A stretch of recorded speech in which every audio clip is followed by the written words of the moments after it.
So I asked Sunny what talk to give, and I was like, hey, Sunny, should I give a talk? And he was like, well, do you have a talk ready for this paper you wrote? So it's a somewhat technical talk, but hopefully not too technical. I tried to collapse it to fit in 15 minutes.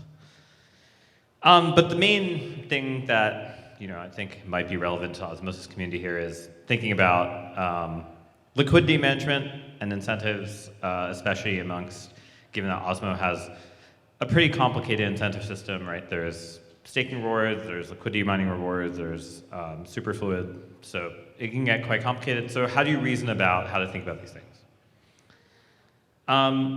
So let's just maybe zoom out. Who actually are the real users of DeFi? If we squint enough, there's basically 3 types of users, which are 1, liquidity providers. These are people who are seeking yield. They have some assets. They want to take risk with them and earn some yield, but they also are lazy and would rather have a contract do it for them. The second are traders and asset managers. They kind of have some long-term financial goal, like they want to always have enough money to pay for Osmo NFTs that they're going to buy next year. Or maybe they're, they're a DAO that needs to ensure that it can keep paying contributors. And they're usually willing to pay fees, especially if they don't need to do KYC. And then the third party you have is keepers, and so these are sort of users who ensure that prices are synchronized across markets, across chains. They make sure that things that are in default, if it's a loan, gets liquidated, and they're paid by these protocols. So what's DeFi liquidity management? Well, this is the act of attracting these liquidity providers. The internet is a wild west where they can move their capital wherever they want, in theory. And in order to get them to kind of come create utility in your protocol, you have to provide them incentives. These incentives come from fees. They come from governance tokens, mainly because governance tokens influence future cash distributions.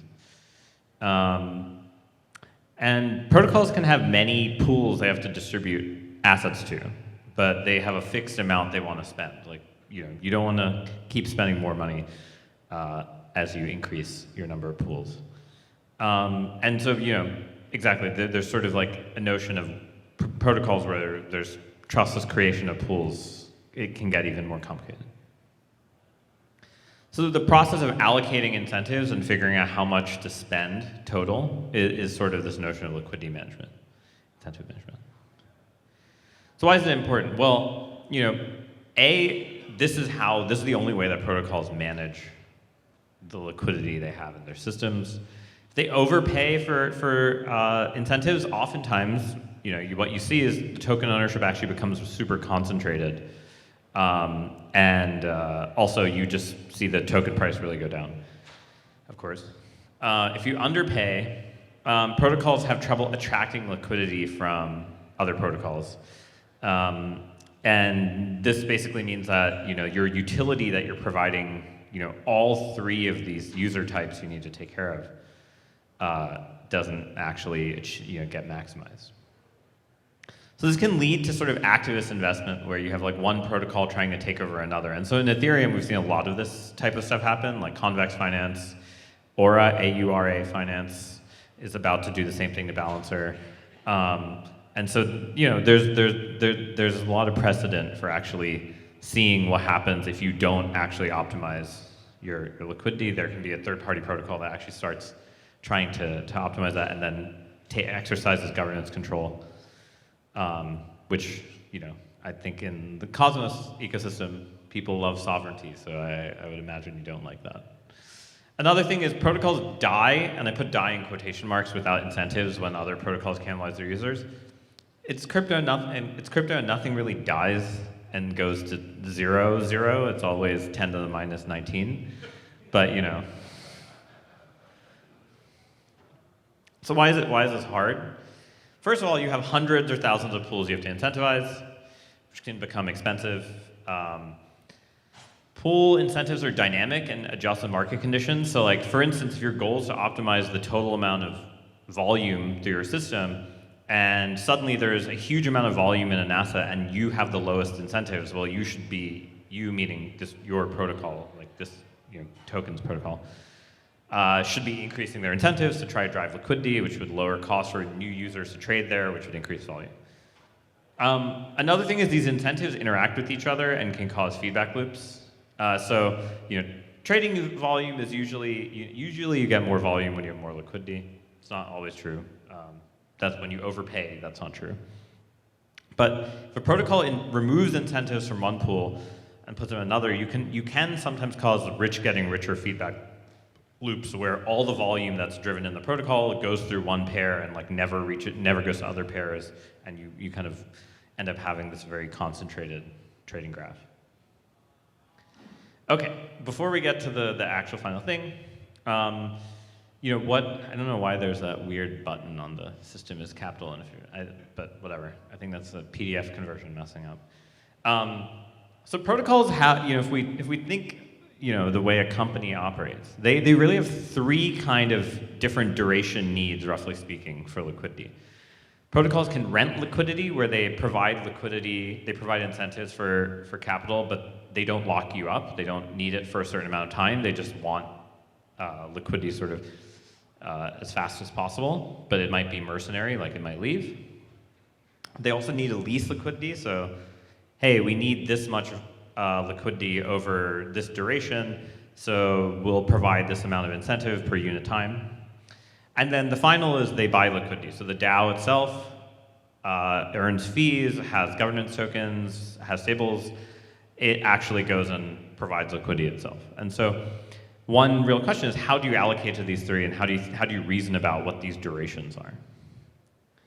So the first protocol, really to do this was Olympus DAO, and ignored kind of the like 5 million% staking yield nonsense. Like that was all marketing.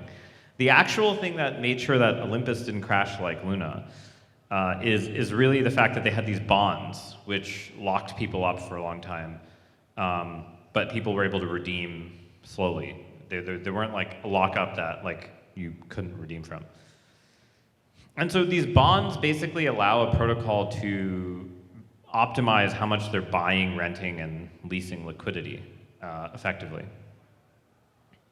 So then this begs the question of like, is there a way to automate this? Is there something that these bond mechanisms get correctly, that you can learn some lessons from? And so, the idea is to think of it, again, sorry, the PDF conversion really messed up all the symbols, but you could think of it as sort of, there's a sort of optimization problem you're solving, which is I have an amount of inflation per unit time, I have a bunch of capital pools, and I have some sort of metrics which I care about, trading volume, fees, whatever, like amount of, how much Osmo is staked could also be one, for instance. And so you add an incentive at a unit time, you observe how it does, and then based on that you re-optimize sort of like what the allocation is and how much inflation you create. So, the goal is really to try to, in sort of an online fashion, figure out how to optimize these things. And these bond mechanisms actually are sort of the first things that we've seen in DeFi that actually do that. But you could think of it from, if you've maybe taken like a classical sort of like engineering control class, is there's a lot of ways that this looks sort of like a feedback controller, something that you see that like in sort of like engineering systems where you have some real life data, you have something that like responds to that data, then you see what the response is, and then you, based on that, you adjust an action you do. So like robot actuators do this, airplane autopilot, all of these types of things are formulated this way. And so, one question is, if you can formulate it this way, can you actually say something about how well these systems work? And so one difference is like, I think in this research, basically what we did is we showed that what the ohm bond system is doing actually looks a lot like classical optimal control, which basically is what people use for high precision workloads where you have to like have something autonomously adjust itself. Usually used in things like satellites, autopilot, and it's a little different than reinforcement learning because it has sort of more strong guarantees. Long story short, again, sorry, the PDF conversion really destroyed this. There's a way to compute this. There's some algorithm for computing it. It's usually really hard, but there's kind of some subcases that are easy, like this thing called an LQR. And it turns out the ohm system actually maps exactly to an LQR. They just used really weird coordinates, and you could never realize it was actually this system. So basically, the first thing this paper showed is like, effectively, if you do a coordinate transform, Ohm's system is this linear quadratic regulator, which is this thing that's been studied for hundreds of years, probably 150. Yeah, thanks. One important piece of this is that means that you have a ton of tools for analyzing when these systems don't work that people have been studying since Gauss, so 1860s. So the main result that we showed is that in these systems, as you have more and more bonds of different durations, so you have some liquidity that's locked for a week, some that's locked for a month, some that's locked for an hour, the more durations you have, the more sort of steady, the lower the volatility of the asset. And basically what this says is like, as long as you can provide people different, your DAO is able to provide liquidity at different durations, and it can incentivize those different durations accordingly, kind of like a yield curve.